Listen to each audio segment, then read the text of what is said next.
Welcome to the set of Central New Jersey Network's Mercer Influencers. I have to mention that this is our first shot in downtown Trenton at Maestro Technologies. Mercer County Executive Brian Hughes and the Board of Commissions are proud to sponsor Mercer Local Influencers. They're embracing it, and they find themselves in a position of the elite, and not very often you get to this place. But we know whoever we play, Texas or Maryland's going to be an even tougher game. We see you rocking the 05 on the front of your shirt. What's on the back of that hoodie? We couldn't read it. Harks is a Philly designer. Renee Hill. She was on our 12 inches over Zoom, a Philly Zoom with all the assistant coaches around the local area in Philly, New Jersey. We got together twice a week during the pandemic, once a week now. And I got introduced to her when she was a host on, actually she was a guest on our 12 inches over Zoom call. Looking good, playing better.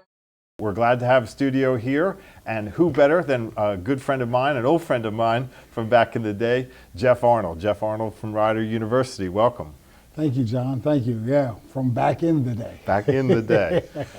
So we have connections back to St. Joe's University, but I'd like to talk about times before I met you down there. You grew up in Sharon Hill, which is a suburb of Philadelphia. You, as a youth, had and still have talent, but as a youth, you were recognized for that, and you got involved in some summer leagues, the Sunny Hill League. Can you tell? Mercer County, New Jersey has something for everyone. Discover our vibrant arts and culture, savor our delicious local flavors, walk in the footsteps of history, or enjoy our wide open spaces. Dynamic destinations await you at mercercounty.org/explore. Presenting Mercer Local Influencers, featuring leaders in our community whose positive influence is bringing energy, growth, and vitality to Mercer County. Presented by YourTownTube.com, FitFeb and WellTube, and Stimulus Brands.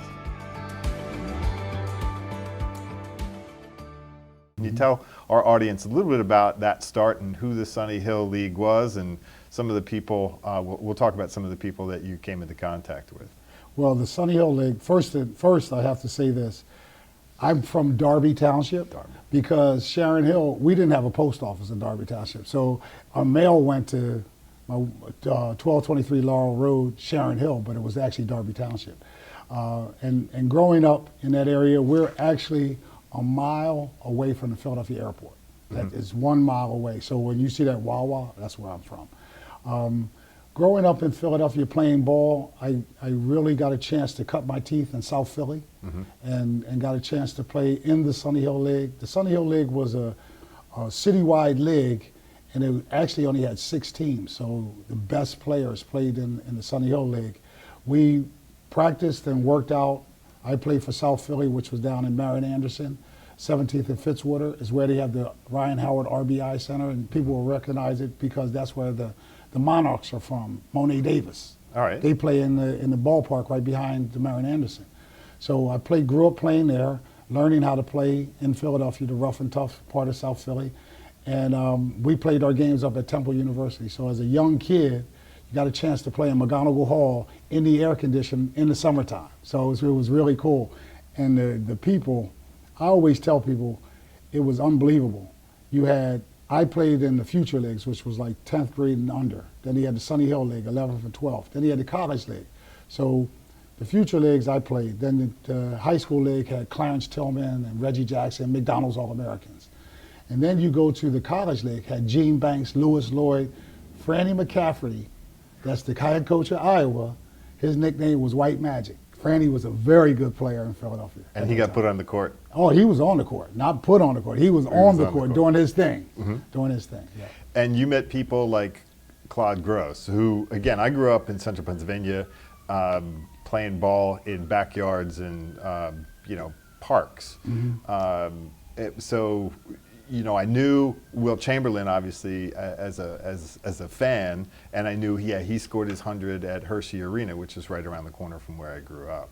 But you grew up with some of the people that played basketball with him. You learned from people like Claude Gross. Yes. You told me a story that I got to ask you to repeat about Claude. He was my mentor in the city of Philadelphia. He was my mentor. Claude Gross was a player from South Philly. But Ben Franklin. He went to Ben Franklin High School. Claude was the only player to beat Wilt Chamberlain In high school. in the public league. Because Will went to Overbrook. Wilt correct? went to Overbrook. So Claude scored so many points on Wilt. Claude always says Wilt took him home. Claude was married to Wilt's sister for 50 years before he passed. Right. So like we always say, it's an unbelievable amount of players, especially black players, that didn't get an opportunity. So they had to do things like play after high school. They played in an industrial league. Coach Cheney went down to Bethune-Cookman down south. He was from Florida and came up to Philly, then went back to Florida to play. But Claude, he always said he never went to college because he basically had to help support his family, and he would play in the industrial league. This might be the best story ever. Claude was in high school. Right. He was playing in the industrial league with men under an assumed name. So his high school coach says to him, I hear it's a high school kid playing in the industrial league that we got to go see because we can get him over here to play for us. Claude said, nah, he's not good enough. But it was him. So, there's such a rich history within our region. You and I came through college when the Big East was, I'll say collegiately, for a lot of us, and the Big East tournament was the place to go and watch hoops up at Madison Square Garden. But there was plenty that went on at the Palestra in Philadelphia before, plenty that went on in smaller gyms. That certainly shaped your basketball skill set, but also your mindset. Do you want to talk a little bit about some of the lessons that you still go to from those days? Yeah. The one thing that the Sunny Hill League taught us as younger kids, and it was all variety of backgrounds. Our South Philly team had a lot of kids that were adjudicated because T. Shields, Claude's partner in coaching, worked for the court system. So he would go get a bunch of kids that was in trouble. We had some shady characters, but nothing. It was, when you got to the Sunny Hill League, it was a safe haven. They taught you how to become men. There, the coaches were men, the players were young men, and there was no crossing the line. You had Claude Gross, you had T. Shields, you had James Flint Sr., Bruiser's dad, you had John Harnett, you had Tony Sammartino, along with, you had Sonny Hill, who is the legendary player, coach, labor organizer in Philadelphia. Right. So you had all of those guys, and if you weren't correct, I've seen games stop because guys didn't have their shirts tucked in and things of that nature, and that's where we were. And they totally controlled everything. Including then practices and off time. So there was game time, scrimmaging, but there was also, hey, here's what you do in your downtime. Well, the other thing is they actually had you take a test before the season. Everybody in the league had to take a test. And if you didn't score well enough on the test, you had tutoring. And if you didn't go to tutoring, Mr. Joyner, who ran tutoring, will come over. John didn't go to tutoring, and they would take your uniform so you wouldn't play that day. So it was always, there was always a sense of accountability and responsibility there. So a culture of work and discipline to the craft, to the sport, and hey, if you love it, here's what you need to do to get better at it. And you took that then to St. Joe's, where you and I met. We won one Atlantic 10. One Atlantic 10. We went to 2 NITs and 1 NCAA. Got a chance to, fulfill your dream. My last collegiate game was in front of 34,000 at the Carrier Dome in Syracuse on CBS in the second round of the NCAA. It was an unbelievable experience. Like, I didn't get cheated. You sit there and you say to yourself, like, I wish I'd have done more. I didn't get cheated. I didn't, because I was at St. Joe's, I was very fortunate to play on a team with great players. I don't know why. I'm a member of the St. Joe's Basketball Hall of Fame, and I always say that's a credit of who I played with. I played with 5 or 6 guys who got drafted in the NBA. Right. So like that's why my teams won, but they were pretty much the reason why. But your career, and I guess where I was going before with the Atlantic 10, didn't end with the end of your basketball career, your playing career at St. Joe's. You ended up teaming up with Bruiser, and then ultimately coming back to work at St. Joe's, part of a few other championships. Graduated, went to corporate America, and I'm in corporate America, and it's okay. I mean, it's different. Right. And I get a call from John Griffin, who was the head coach at St. Joe's at the time, and he said, I got a funny request, because I used to talk to some of their recruits and things like that just about my experience, which was tremendous at St. Joe's. So John Griffin said, I want to offer you a position. And I called Bruiser up, because he was working at UMass at the time, under John Calipari, and I said to Bruiser, can I do this? And he said, you'll be great at it. Yeah. So then I take the job at St. Joe's, and I'm with Griff for 3 years, and then he stepped down, and Phil Martelli got the job, so I was with Phil for the next year. That year, UMass went to the NCAA Final Four, and Calipari leaves, Marcus Camby leaves, and Bruiser gets the job. And he called me up, I'll never forget, it was like on a Wednesday. He called me up and he said, I need you here Saturday. It wasn't like, do you want to come or whatever, I need you here Saturday. But we had met years prior when he was 12, I was 13. We played on the Sunny Hill All-Star team. And we've known each other since then, and we were roommates at St. Joe's, so it was a natural fit. It was a natural fit.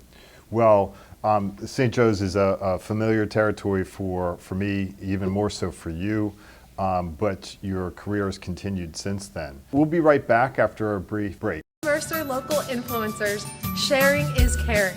It's powerful. Mercer Local Influencers, it's powerful. Mercer Local Influencers, sharing is caring. Mercer Influencers, sharing is caring. Mercer Local Influencers, sharing is caring. Just seconds after being crowned world champion and MVP of the NBA, Nikola Jokic, center for the Denver Nuggets, when asked how it feels, he said, I did the work.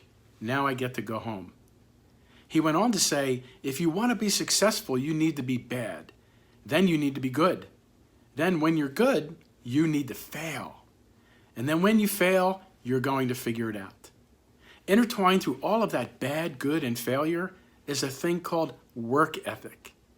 He further remarked, we did the work, it was our turn. So when is it your turn? How do you define success? Are you willing to work for it? Here's 4 steps you can take to enhance your work ethic and improve your chances to succeed. 1, have a vision and a plan. 2, build positive habits. 3, find your passion in every effort. And 4, build grit to deliver in the crunch. Learn more at stimulusbrand.com. Whether you visit our many historic sites, explore our thousands of acres of parks, launch a business, or study at one of our acclaimed universities, you'll agree Mercer County has it all. Mercer County, picture yourself here. Mercer County Executive Brian Hughes and the Board of Commissions are proud to sponsor Mercer Local Influencers. We're back on the set of Mercer Influencers with my guest and good friend Jeff Arnold from Rider University. Jeff, we left off just before the break. We were talking about the beginning of your coaching experience. It continued at St. Joe's. You were assistant coach under Phil Martelli for, I was going to say 8 years? Was it a string? No, 11. 11 years. When I went back, because I went St. Joe's, UMass, St. Joe's 4, UMass 5, Drexel 7 with Bruiser. Right. And then I went back to St. Joe's in 08. And I went 11 years with Phil Martelli. We were the longest tenure, the longest staff that stayed together was Phil, Mark Bass, Dave Duda, and myself. We were the longest staff that was together in the NCAA. And what a rich tradition of Philadelphia basketball that we talked about in the first half that you brought as coach. But one of the things that we all watched as fans was Langston Galloway coming. Yeah. Langston's your nephew, yes. So you had a little bit of influence in bringing him to St. Joe's. Do you want to tell a little bit about how that came about? Just a little bit, just a little bit. He would come up every summer. Right. You know, even as a younger person, he would come up every summer, and whichever school I was at, go to camp. Yeah. And a lot of times it was when I was at Drexel, he would come up and stay with me for a couple weeks or a month and just play and work out and things like that. And as he got better, and I hadn't seen him play, I just saw him in camp situations. I'm in Vegas, and I called my sister, and we're talking, and she said, "Where you at?" And I said, "I'm in Vegas." He said, "Oh, Langston's in Vegas." He was like 14 and under. Right. And I was watching the 17s for recruiting purposes. So I found out where he was. I go over and see a game. The ball goes up. They tap it. They throw it to him. He shoots a three. Good. Comes down the next time. He shoots another three. Good. I call my sister up and I say, "You know the money you're saving for college? You can spend it. I think somebody's going to give him a scholarship." Right. And when he came up as an older player, started to say, "You know what? I'm over here now at St. Joe's. I think the profile is good enough." You know, but he was in SEC country. Grew up in Baton Rouge, Louisiana. Right. And LSU never knocked on the door. So by them not knocking on the door, it opened it up for me. But the key to the recruiting of Langston Galloway, I can't take all the credit. It was his grandmother, my mom, Lillian Arnold. Langston came up, played in the summer league, and she went and saw him. And he thought that was the coolest thing, that grandma could come see me play. And I said, that can happen probably about 15 times a year. And that's what he decided to do. So your mother saw some talent over her years of being a spectator, so she recognized it in her grandnephew. Yeah, our grandson. Grandson, that's right, it's your sister's son. Yeah, so that must have been a thrill then to be on the bench and coach him, practices, have him up at St. Joe's for those. It was unbelievable because I have one daughter, Gabrielle. Gabrielle is my pride and joy. I have one daughter, and that was the closest thing that I ever get to had coached my son. Mm-hmm. And winning the Atlantic 10 his senior year, and it was funny, he and I always talked about it. He went to the NIT as a sophomore, he went to the NIT as a junior, and senior year he wins the NCAA. I have a picture, and I'm gonna send it to you. I have a picture. Afterwards, we embraced. They have us embracing on the court in the Barclays Center. And I think that means that picture is probably the best sports picture I have, by far. Right. By far. And looking back on it, did those experiences for you as a player in the Sunny Hill League, the Philadelphia culture, did you help transmit that into your coaching? What aspects would you say, not just coaching, but life skills to Langston? Were there elements of that you still look back and say, yeah, that went real well, or that didn't go so well? Well, I always told him he was such a Southern gentleman that I told him I had to get him Philly tough, and I didn't use those words. I said a few other adjectives, right? But and just create more of a killer mentality. Mm-hmm. And I know exactly when it switched. We were playing at Dayton. We were down by 2. We call a timeout with like 10 seconds to go in the game, and Phil draws up a play, and it's for him to come off a screen. And I grabbed him and I told him, "You're going to shoot the ball. I don't care if it goes in or out. You're shooting the ball." Yeah. By no one. I said, "You are not passing this." And he shot it, it went in, and the light came on from that point forward. He was a good player before that, but then he created this killer mentality afterwards, and he started to say to himself, like, I can be the best guy on the court at all times. So that element of confidence was heightened in that moment. Mm-hmm. And how did it feel for you? Oh, listen, when it went in, it was one of those moments. I told you. You know, it was one of those I told you moments. That's great. And it was really cool because I say this not for just Langston, but for all the players that I coach. I want them to have the feeling and experience that I had, because I still remember winning the Atlantic 10 at the Meadowlands and cutting the nets down. Right. And so I want everybody to feel that. I want everybody to feel that. And it's always funny, like they show when teams run on the court and things like that. both times we won the championships at St. Joe's in 2014, 2016, you see me, as the kids go running on the court, I'm leaning against the scores table just checking it out. I had my run. This is their run. Right. You know, and of course I'll get in the picture and I'll do whatever. The first time I cut the net down. The second time, my daughter was a freshman at St. Joe's. I let her cut my piece down, you know, because it was an experience for her as well. You know, it's an experience for my family.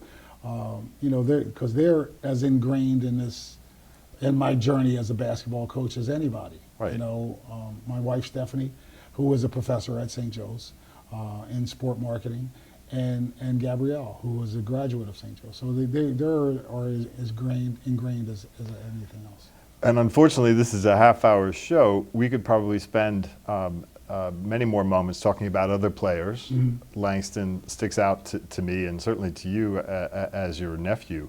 You transitioned then from St. Joe's to Rider University. Mm-hmm. You joined another St. Joe's. Joe Hawk, yeah. So I've had the pleasure of working for, I always tell people this, a lot of guys have to go and they work for somebody they don't know. Every person that I've worked for, John Griffin, Phil Martelli, Bruiser Flint, now Kevin Baggett, I've known for over 20 years. So Kevin was a freshman when I was a senior at St. Joe's. An opportunity opened up. He said, come on up, be a part of what we're doing, and just be you.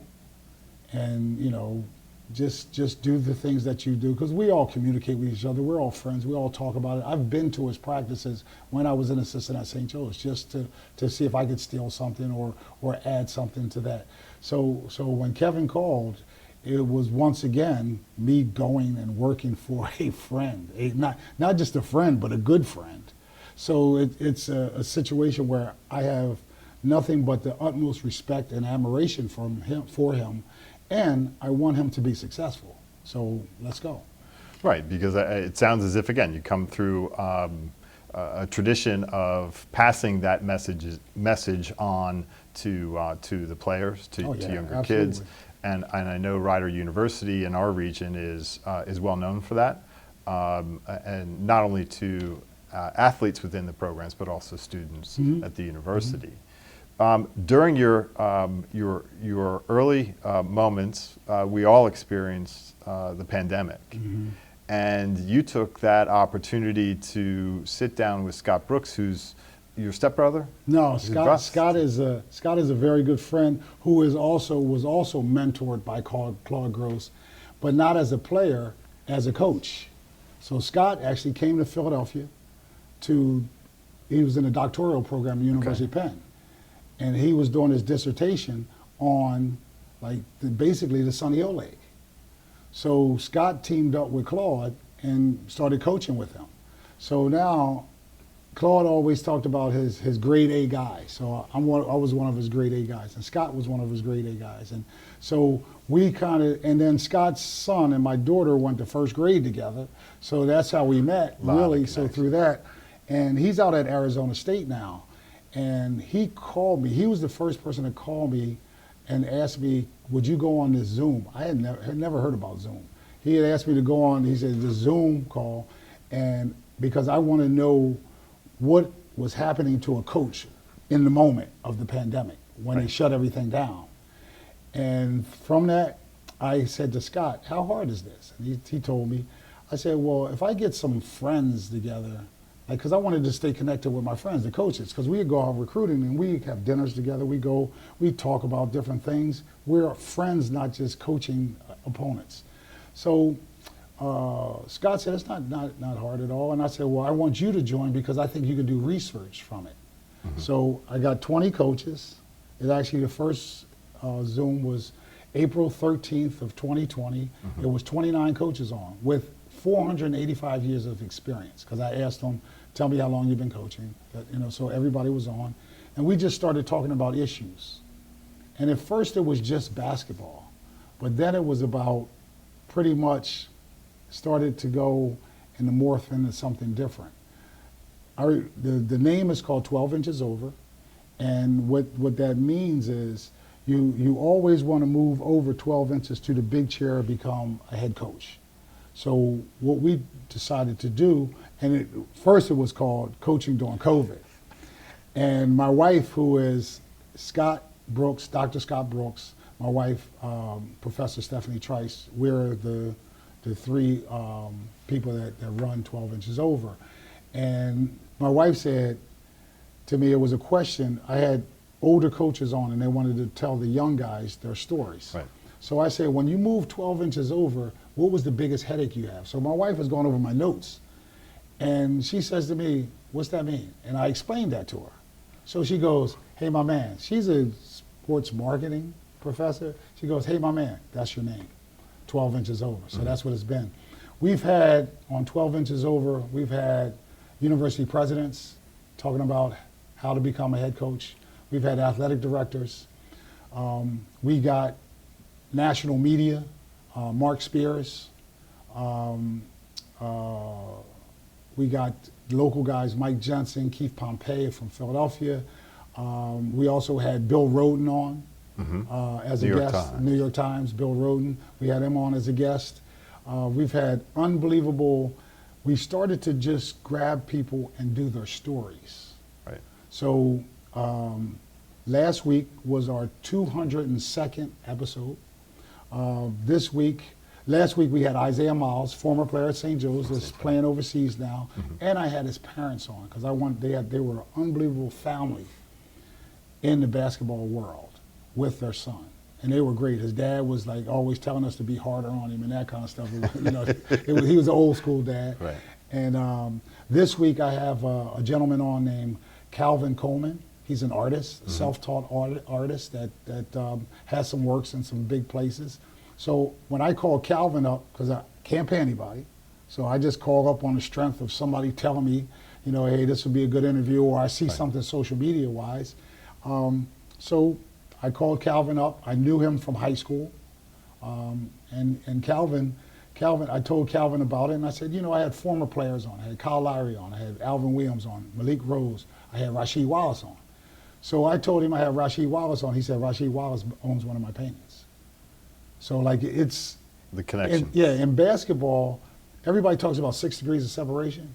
Really, it's 2, because in 2 phone calls, I can get to whoever I pretty much need from all the years I've been coaching for. This will be 32nd season, right. So hopefully I didn't cross too many people and burn too many bridges. That I still have a lot of friendships and can really do a lot of connecting of people. Well, it's been great. You invited me on to the sessions, so they serve as a point to interview, but they also serve as a point. You guys have stayed on the phone on the Zoom call until midnight. No, it was actually our longest one was actually we go on at 6:30 on Sunday nights, and we signed off at 1:22. We had Jerome Allen, former coach at University of Pennsylvania, former assistant for the Celtics and the Pistons. We had Jerome Allen on. And Jerome Allen wrote a book called When the Alphabet Comes, because he got into some trouble at Penn and wrote a book. And he read us some of the chapters before. We actually, a group of 12 Inches Over, 25 people, he sent the manuscript or the book to. Before it was even printed and published. We read it and we gave him a review of it prior. And I think Stephanie didn't do the forward, but she has she has a couple quotes, I think, on the back of the book.